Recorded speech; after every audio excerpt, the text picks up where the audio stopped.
Hello friends, soil academy में आपका स्वागत है। दोस्तों, पिछली वीडियो में हम लोगों ने डीएलएड सेकेंड सेमेस्टर के सोशल साइंस के मौर्योत्तर काल स्थिति के बारे में हम लोगों ने जाना था किस तरीके से मौर्योत्तर काल के बाद शुंग वंश की स्थापना होती है और शुंग वंश का जो संस्थापक था वो था पुष्यमित्र शुंग। ठीक है, उसके बाद दोस्तों हम लोगों ने ये जाना कि कर्ण वंश की स्थापना किसने की, और उसके साथ साथ दोस्तों हम लोगों ने सातवाहन साम्राज्य के बारे में विस्तार से अध्ययन कर लिया था। तो दोस्तों उसी क्रम को आगे बढ़ाते हैं और दोस्तों आज की इस वीडियो में हम यहाँ से जानेंगे कि किस तरीके से मौर्योत्तर काल में विदेशी आक्रमण हुए। तो दोस्तों थोड़ा सा हम लोगों ने कॉन्सेप्ट को क्लियर किया था कि मौर्योत्तर काल के पतन के बाद मगध जो था वो छोटे छोटे राज्यों में बढ़ जाता है। ठीक है, और यहाँ पर कोई भी योग्य शासक नहीं था, जिसकी वजह से यहाँ पर विदेशी आक्रमणकारियों ने अटैक किए यहाँ पे। ठीक है, और अटैक करने के बाद क्या हुआ, भारत में ठीक 4 विदेशी आक्रमण जो थे वो कंटिन्यू होते रहे, एक के बाद एक हुए। ठीक है, इसमें सबसे पहला जो अटैक हुआ था वो था इंडो ग्रीक, जिनको हिंद यूनानी भी कहते हैं, और दोस्तों इन्हीं को बैक्टीरियाई भी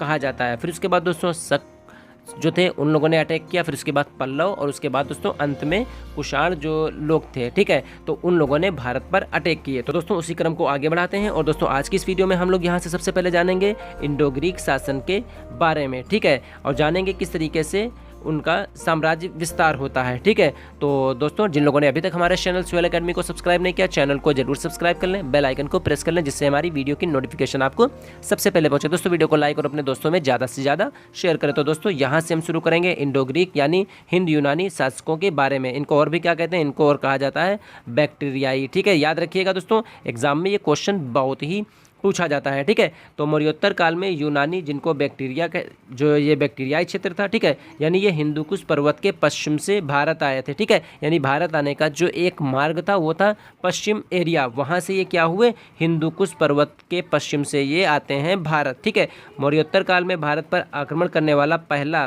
यवन, जिसको ग्रीक भी कहते हैं, ठीक है, आक्रमणकारी था डेमोट्रियस प्रथम। नाम याद रखिएगा दोस्तों, डेमोट्रियस प्रथम। इसने भारत, अफगानिस्तान, पंजाब, सिंध को जीत लिया इसने। ठीक है, राजधानी दोस्तों ये बनाता है साकल, जो सियालकोट थी। ठीक है, तो ध्यान रखिएगा दोस्तों यहाँ से कुछ इंपॉर्टेंट पॉइंट कि मौर्योत्तर काल में यूनानी, जिनको बैक्टीरिया भी कहते हैं, ठीक है, हिंदुकुश पर्वत के पश्चिम से ये भारत आते हैं, और मौर्योत्तर काल में भारत पर आक्रमण करने वाला पहला यवन यानी ये ग्रीक आक्रमणकारी जो था उसका नाम था डेमोट्रियस प्रथम। ठीक है, और इसने क्या किया, भारत के अफगानिस्तान, पंजाब और सिंध को इसने जीत लिया, और राजधानी बनाता है साकल यानी सियालकोट को बनाता है। ठीक है, उसके बाद दोस्तों यहाँ पर बैक्टीरिया में विद्रोह होने के कारण, ठीक है समझिए, बैक्टीरिया में विद्रोह होने के कारण नए क्षेत्र की चाह में यूकेटाइडस ने भी भारत पर आक्रमण किया। ठीक है, यहाँ पर नाम देखिए, यूकेटाइडस ने भी भारत पर आक्रमण किया और भारत में कुल 2 कुलों का शासन स्थापित हो गया। ठीक है, यानी जो 2 बैक्टीरियाई जो शासक थे, ठीक है, उन्होंने, सबसे पहले आता है यहाँ पे डेमोट्रियस वंश। ठीक है, इसका जो संस्थापक था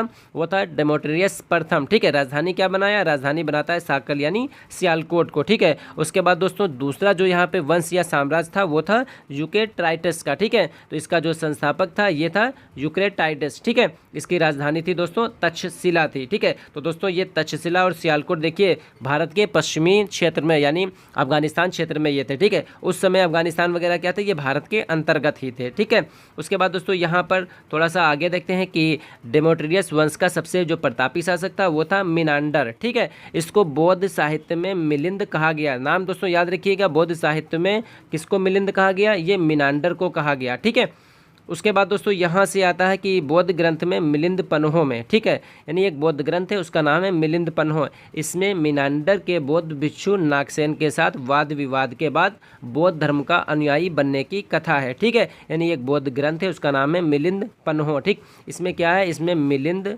यानी मिनांडर के और बौद्ध भिक्षु नागसेन के वाद विवाद का दोस्तों इसमें वर्णन किया गया है। ठीक है, और वाद विवाद के बाद दोस्तों क्या होता है, बौद्ध भिक्षु बन जाता है आपका मिलिंद। ठीक है, मिनांडर ने पुष्यमित्र शुंग पर आक्रमण किया परंतु वह हार गया था। देखिए मिलिंद या मिनांडर, इसने क्या किया, पुष्यमित्र शुंग पर अटैक किया, लेकिन क्या हुआ, वो हार जाता है। उसके बाद दोस्तों यहाँ पर जो इंपॉर्टेंट एग्जाम के दृष्टिकोण से जो क्वेश्चन आते हैं, जो आपका आता है वो यहाँ से देखते हैं कि यूनानी संपर्क का प्रभाव। एग्जाम में क्वेश्चन बहुत आते हैं कि जब यूनानियों का भारत से संपर्क हुआ तो उसका क्या प्रभाव पड़ता है। ठीक है, वो देखते हैं यहाँ पे। तो ज्योतिष के क्षेत्र में भारतीयों ने यूनानियों से बहुत कुछ सीखा, नक्षत्रों को देखकर भविष्य बताने की कला भी सीखी। ठीक है, सर्वप्रथम स्वर्ण सिक्के जारी किए, ये प्रथम शासक थे जिनके सिक्कों पर लेख अंकित था। कौन सर्वप्रथम स्वर्ण सिक्के जारी करते हैं? तो यहाँ पर सबसे पहले जो सिक्के जारी करते हैं वो यवन शासक थे, ठीक है, उन्होंने सिक्के जारी किए, ठीक है।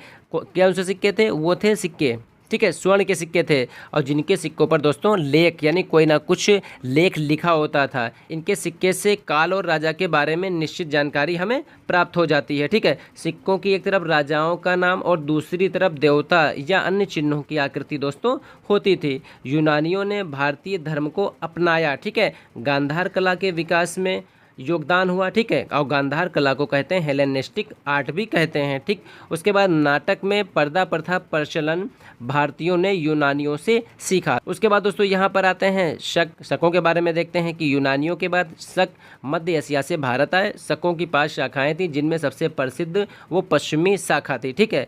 भारत में शक राजा अपने आप को क्षत्रप कहते थे, ठीक है। ध्यान रखिएगा दोस्तों, एग्जाम में क्वेश्चन आता है कि कौन से शासक या कौन से राजा अपने आप को क्षत्रप कहलाते थे, तो वो शक थे, ठीक। भारत में शकों का सर्वाधिक प्रसिद्ध राजा जो था वो था रुद्रदामन प्रथम। इसने गिरनार पर्वत पर स्थित कठियावाड़ के अर्धशुष्क क्षेत्र की प्रसिद्ध सुदर्शन झील की मरम्मत करवाई।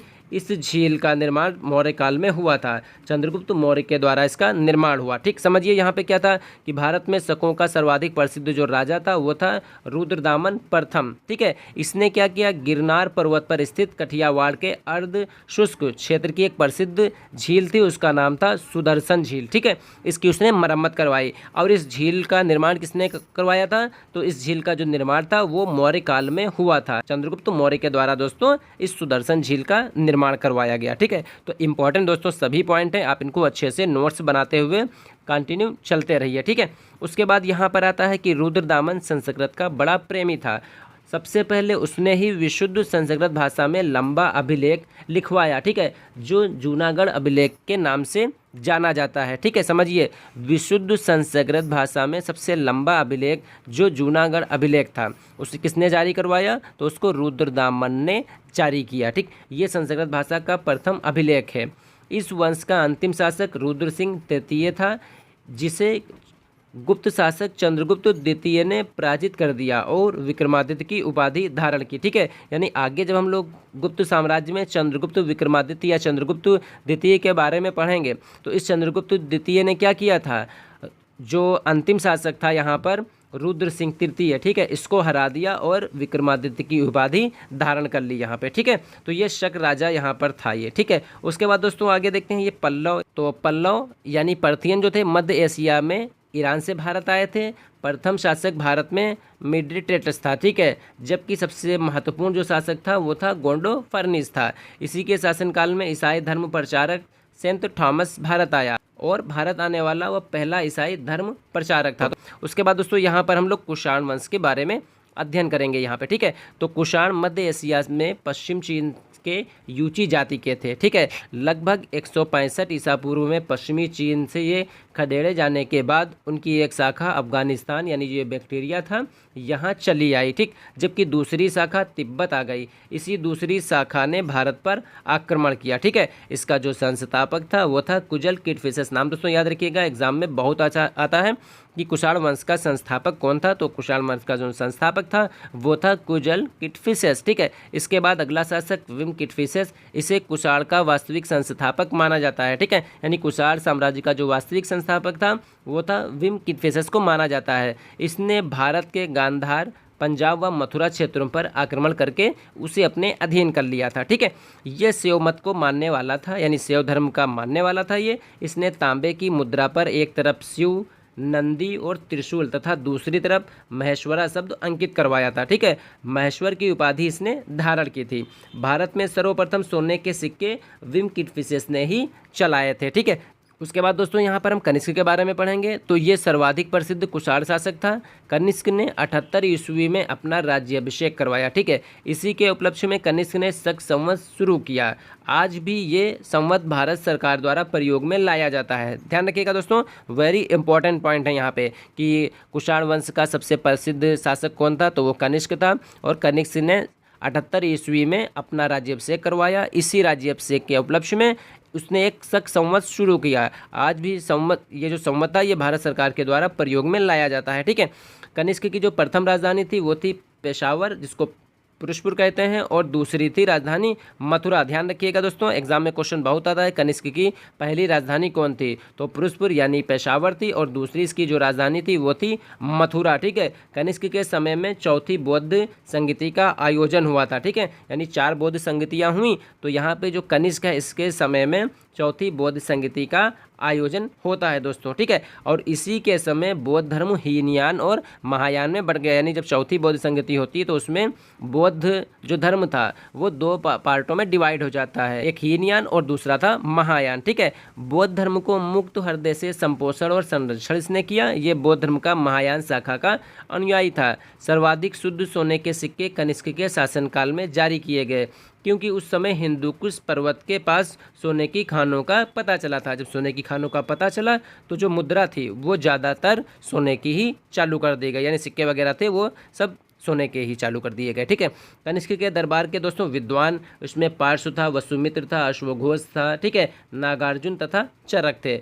जो यहाँ पर राजकवि था वो था अश्वघोष, उसने बुद्ध चरित लिखा। दोस्तों याद रखिएगा, कनिष्क के दरबार का जो राजकवि था वो था अश्वघोष। ठीक है, और उसने क्या किया? बुद्ध चरित की रचना की। एग्जाम में क्वेश्चन बहुत आता है कि अश्वघोष के ग्रंथ का क्या नाम है या बुद्ध चरित के लेखक कौन है? तो बुद्ध चरित के लेखक अश्वघोष हैं। ठीक है, नागार्जुन एक बौद्ध आचार्य था। ठीक है, इन्होंने शून्यवाद दर्शन का प्रतिपादन किया। इन्हें भारत का आइंस्टीन भी कहा जाता है। ठीक, उसके बाद दोस्तों वसुमित्र ये बौद्ध आचार्य थे। इनकी जो रचना थी वो थी महाविभाषा शास्त्र। दोस्तों नाम याद रखिएगा, महाविभाषा शास्त्र के जो लेखक थे वो थे वसुमित्र। ठीक, उसके बाद दोस्तों आते हैं चरक, ये एक आयुर्वेद के आचार्य थे। ठीक है, इन्होंने चरक संहिता नामक चिकित्सा ग्रंथ लिखा। ठीक है, तो दोस्तों नाम याद रखिएगा, चरक का ये जो है डॉक्टर थे। ठीक, और इनकी जो रचना थी वो थी चरक संहिता। ठीक है, ध्यान रखिएगा दोस्तों, नाम बहुत ही इंपॉर्टेंट है। ठीक है, वसुमित्र का नाम याद रखिएगा, और वसुमित्र की रचना थी महाविभाषा